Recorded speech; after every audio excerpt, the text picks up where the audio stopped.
இன்றைய திருக்குறள் 2. கற்றதனால் பயனென்கொள் ஆளறிவன் நற்றார் தொழார் எனின் பொருள்.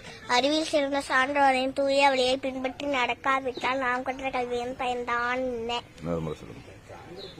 கற்றதனால் பயனென்கொள் ஆளறிவன் நற்றார் தொழார் எனின் பொருள். அறிவில் சிறந்த சான்றோரின் தூய வழியை பின்பற்றி நடக்காவிட்டால் நாம் கற்ற கல்வியின் பயன்தான் என்ன?